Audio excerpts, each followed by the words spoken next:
Vienna, you city of a million something or others. La la la la la la la la la la la la la la la something else. Good afternoon, Jeeves. Good afternoon, sir. No, that's the song, Jeeves. And a dash rum song it is, too. I don't know how they think them up, Jeeves. No, sir, it is one of the great mysteries. I mean, fancy writing a song about saying goodnight to a whole city. I mean, you may as well say, good afternoon, Manchester, or fancy bumming into you, Basingstoke. Yes, sir. Or, I didn't see you at the club last night, Cleethorpes. I take your point, sir. Perhaps if you were to sing the rest of the lyric, it might throw some light on the matter. Ah, well, there's the rub, Jeeves. I don't know the rest of the lyric. I heard it at the cinema last night, and that's all I can remember. It goes, good night, Vienna, you city of a million... Or it may have been 1,000. Some fairly substantial number, anyway. You know, Jeeves, I wonder if old Uncle George isn't thinking of going off to foreign parts. Sir? No, Jeeves. Do you know what my Uncle George is thinking of doing, Jeeves? Contracting a matrimonial alliance, sir. Good Lord, how did you know that? Oddly enough, sir, I happen to be acquainted with the other party in the matter. The girl? Yes, sir, but it was from her aunt, a Mrs. Wilberforce, who resides with her, that I received the information. So who is she, this other person? A Miss Rhoda Platt, sir, of Wisteria Lodge, Kitchener Road, East Dulwich. Young? Yes, sir. The old fathead. Yes, sir. The expression is one which I would, of course, not employ myself, sir, but I confess to thinking his lordship ill-advised. One must remember, however, that it is not unusual to find gentlemen of a certain age yielding to a sentimental urge. The phenomenon is particularly noticeable, I'm given to understand, in the United States of America, amongst the wealthier inhabitants of the city of Pittsburgh. It's notorious, I'm told, that sooner or later, unless restrained, they always endeavor to marry a chorus girl. The high turnover rate of chorus girls in the state of Pennsylvania has been a matter of comment for some time in the public prints. You finished, Jeeves? Thank you, sir. Yes. Yes, from Uncle George's manner as he referred to my Aunt Agatha's probable reception of the news, I gather that Miss Platt is not of the noblesse. No, sir. She is a waitress. Good Lord, well, how is Aunt Agatha going to take to that? She's not like me, Jeeves. I'm broad-minded. If Uncle George wants to marry a waitress, let him, say I. The rank is but the penny stamp. The guinea stamp, sir. The poet Burns was writing at a time when... Never mind the poet Burns, Jeeves. No, sir. Expunge the poet Burns from your mind. I have already done so, sir. What about the Aunt Agatha? She will kick, Jeeves. Very probably, sir. She is a lady of strong opinion. Yes, that'll be the curse of the Worcesters now, if I'm any judge. Aunt Agatha, how nice to see you. Come on. I wish to speak to you, Bertie. Oh, right. I'm greatly upset.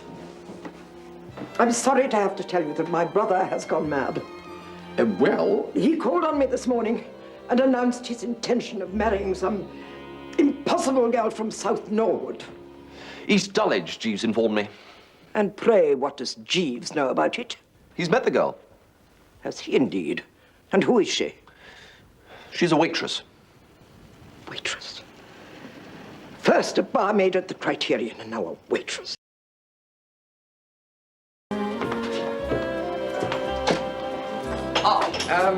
Jeeves. No, don't get up. Now, look, Jeeves, I know this is your night off, and all that, and normally, of course, I wouldn't intrude. Is Mrs. Gregson in good spirits, sir? No, Jeeves, she is not. She wants me to go down to East Dulwich again tomorrow. Frankly, I just wish somebody could come up with a better idea for getting rid of Uncle George's folly. Ah.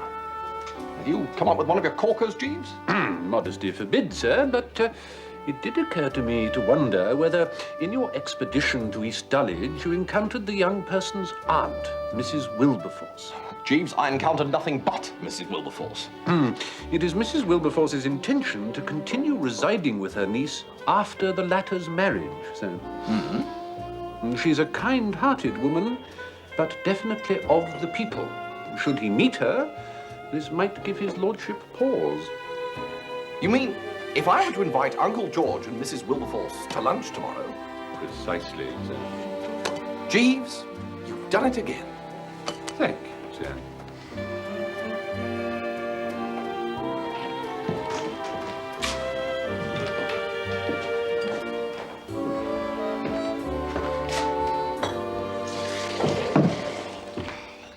Good afternoon, kitchen. So, Jeeves, how did you come to meet this Mrs. Wilberforce and Miss Platt? Through a young fellow of my acquaintance, sir. What young fellow of your acquaintance? Colonel Mannering Smith's personal gentleman's gentleman, sir. He and Miss Platt at one time had an understanding, and I accompanied him to Wisteria Lodge to meet her. Ah, so they broke it off and Uncle George got her on the rebound. So what did they quarrel about? They did not quarrel, sir. But when his lordship, your uncle, began to pay his addresses, she was naturally flattered and began to waver between love and ambition. Ah, so if your scheme works and Uncle George edges out, it'll do your pal a bit of good. Precisely, sir. My friend Smethurst would regard it as a consummation devoutly to be wished. Well, that's rather well put, Jeeves. Is that your own? No, sir. The Swan of Avon, sir. Ah.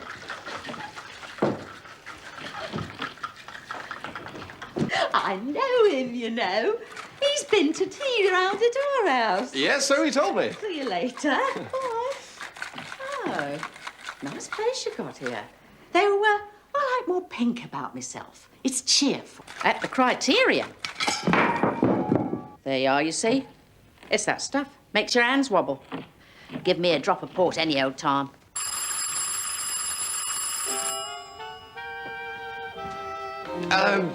When you were at the Criterion, did you ever run into anyone with my name? Foster? No, dear, not that I know of. No, Worcester. He's Lord Yaxley now. Worcester? Lord Yaxley. Ah, Bertie, this is a bit...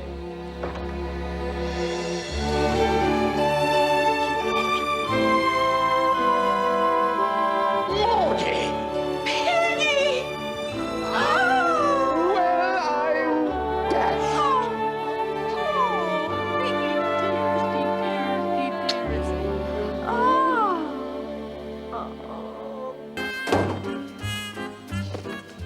Ah, Jeeves. Well, I don't know if you're aware of it, but this binge has depreciated your stock considerably. I'm sorry to hear that, sir. Well, you might at least have ascertained that she was Uncle George's barmaid. I did, sir. What? The young man Smethurst had approached me in the hope that I might be able to do something to further his cause with Miss Platt, sir. There will now be no obstacle to their union. Well, that's all fine and large, Jeeves, but what about Uncle George? You've landed him nicely in the cart.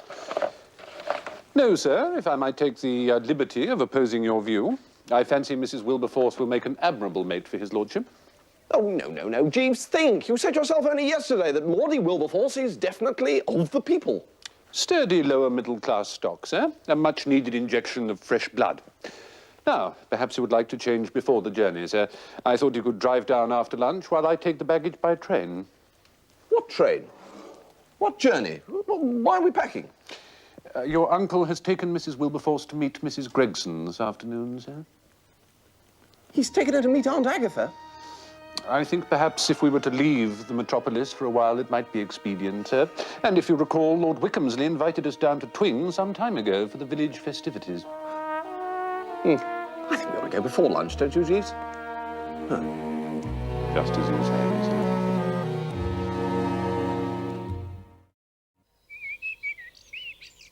Well? Well, I'm waiting. Mummy, please. I simply want an answer from your father. I bitterly regret now that I was so kind and forgiving when he lost the Rolls-Royce to Lord Ickenham last year. Well, that was just a run of bad luck, Drusilla. I had 3 kings Enough. As for this latest Not outrage, in front of the guests, Mummy. I am sorry if I'm embarrassing the guests. But what I have to say applies equally to them. There will be no more betting of any sort in this house. Oh, I say. No. Just a few little bets, No.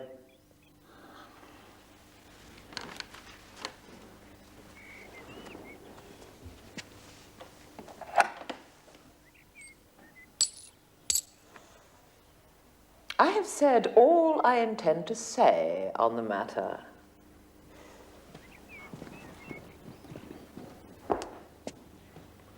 Oh, Jimbles. The idea is an attractive one, sir. Unfortunately, Lady Wickhamsley has come down strongly against any form of betting at Twing. Partly, I understand, as a result of his lordship losing the East Wing in a game of shove halfpenny last week. Ah, this is bad news, Jeeves. Indeed, sir. It was only the strongest possible representations to the other party involved and the passage of a considerable sum in money that saved the old place. No, I meant about the betting. I got it from Myrtle. Yes. Right. Oh, you can still smell a scent on it. See? No, thank you, Bingo. Can we get on? Right. The girls under 12, egg and spoon race. Any thoughts about that, Jeeves? Last year's winner, Sarah Mills, is the favourite, sir. What are her chances? I haven't seen the gallops, of course, but I understand little Sarah carries a beautiful egg. She...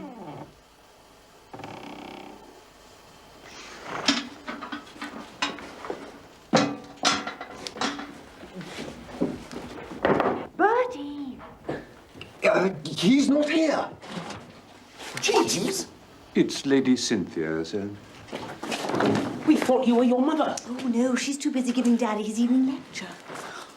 Rupert Steggles thinks you're forming a syndicate. What rot. Can I join? Absolutely. Oh, thank you. We were just going through the card. Carry on, Bingo.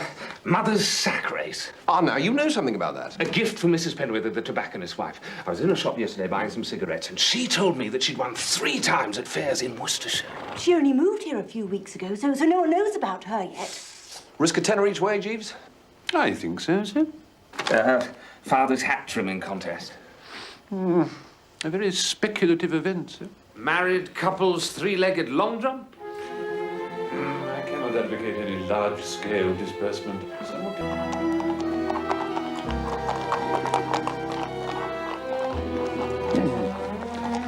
Mr. Wooster? Oh, what ho, Jeeves? I hoped I might find you here, sir. Positively animated, Jeeves. I'm sorry, sir. I have information regarding the choir boy's handicap, sir. The probable winner of that event is even now under the very roof of Twing Hall. Harold, sir, the page boy. I don't see it, Jeeves. He's practically circular. The boy is a flyer, sir. How do you know?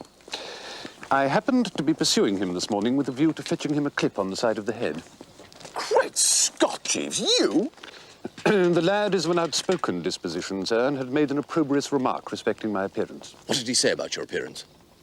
I do not recall, sir, but it was opprobrious. I attempted to correct him, but he outdistanced me by yards and made good his escape. This is sensational. We are sure, are we, Jeeves?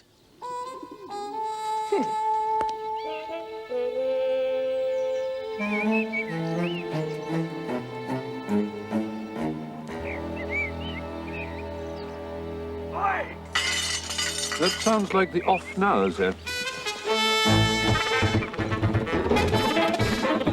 Mr.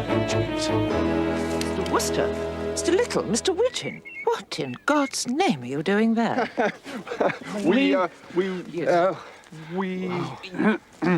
The young gentleman had expressed an interest in horticulture, my lady. I was enlightening them as to the life cycle of the earthworm. Essential grounding, I have always felt, for a proper understanding of the subject. Oh, I see. Very well, then. Do carry on. Thank you, my lady. Observe, gentlemen, the distended saddle on this specimen. Well, Jeeves, what do you think? Well, if I might paraphrase the poet, sir, I think perhaps we should be valiant but not too venturous. Ah, yes, but was the poet's ball plugged into the bramble 200 yards from the green and surrounded by trees? He made no mention of it, sir. Perhaps I can suggest that a spade mashie or even a mashie niblick onto the fairway would be the intelligent shot. Oh, I agree. Leaving us with a simple pitch onto the green. Ah, yes, but we Worcesters are made of sterner stuff. Hand me my number 2 iron. Very good, sir. Thank you, Jeeves.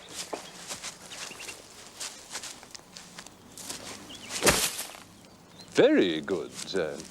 Thank you, Jeeves.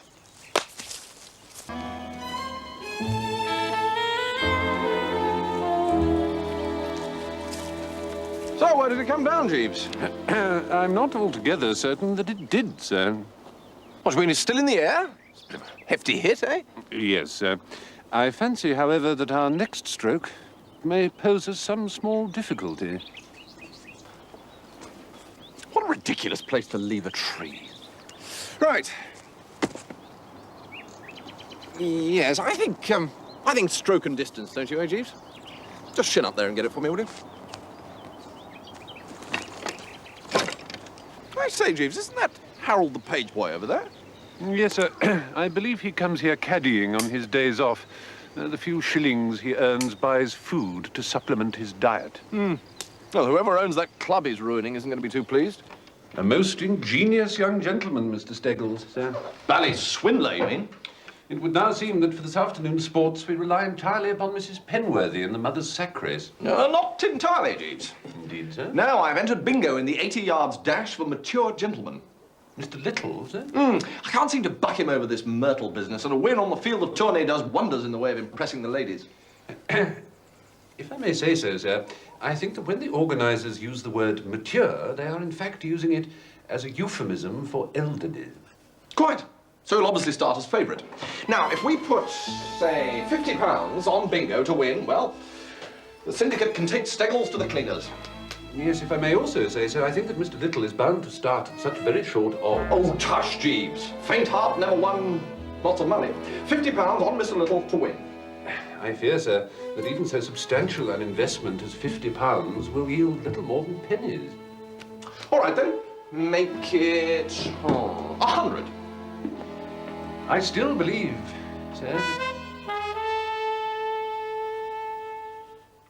All the way, Mrs. Penworthy. What's it going like, Jeeves? Good to firm, sir. I'm afraid it'll suit Mrs. Hodges. She likes to feel the ground. I'm not afraid of no Mrs. Hodges. No, of course not. Rubbish, she is. Right, Jeeves, the hour approaches. £100, Mr. Little, on the nose. £100. I say, Jeeves, have you seen bingo?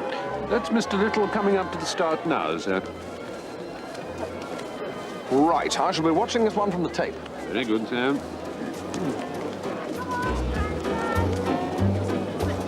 Hold your bar! Come on, Dad.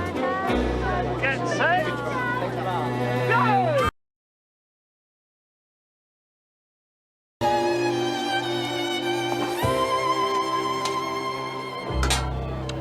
If you'll just drink this, sir. This is the end, Jeeves. Everything we've worked and prayed for. £100, Jeeves. The darkest hour is proverbially just before the dawn, sir. How could he lose, Jeeves? That fellow who won, Charlie Benbow, was old enough to give Bingo's grandmother the glad eye.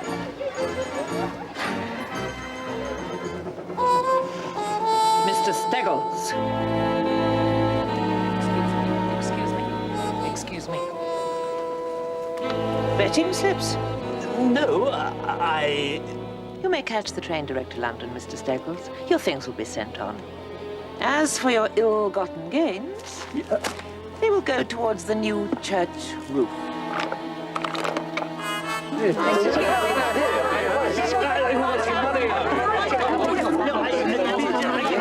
Very well, pardon me for saying so, Jeeves, but you seem to have landed us in a complete mess. All right, then, was it, Mr. Jeeves? Beautifully judged, Beryl, thank you. I'll see you later in the 5 crowns. All right, Mr. Jeeves. Bye-bye. Yes, probably none of my business, Jeeves, but may I ask you what you were thanking that young lady for? I have a confession to make, sir. Oh, yes? I requested the girl Beryl to shout at Mr. Little at the strategic moment. You did what, Jeeves? I surmise that Myrtle is a large-hearted girl who would more readily sympathise with a gallant loser, sir. Yes, the Bingo doesn't care a fig about Myrtle. You heard him. It's all Beryl now. Yes, I must confess that where the fair sex is concerned, Mr. Little is rather quicker out of the gate than even I had imagined. So, you ruined the syndicate just for Bingo. Not quite, sir. The syndicate is well into profit, I'm happy to say. Oh, profit, Jeeves? Every single thing we backed was either scratched, axed, nobbled, or fell at the first fence. We lost £100 on Bingo alone. What do you mean? Is that a of remorse, Jeeves? I hope so. I'm afraid I couldn't bring myself to place the bet on Mr. Little, sir. What? Jeeves, I distinctly told you... You mean we didn't lose the 100? Indeed not, sir. I took it into my head to put what I believe is called in racing parlance a bundle on Charlie Benbow at 15 to 1, sir. 15 to 1? Jeeves! A further safeguard, of course, was to collect our winnings before I informed Lady Wickhamsley of Mr. Steggles' activities. Jeeves, you're a wonder. Thank you, sir. We do our best.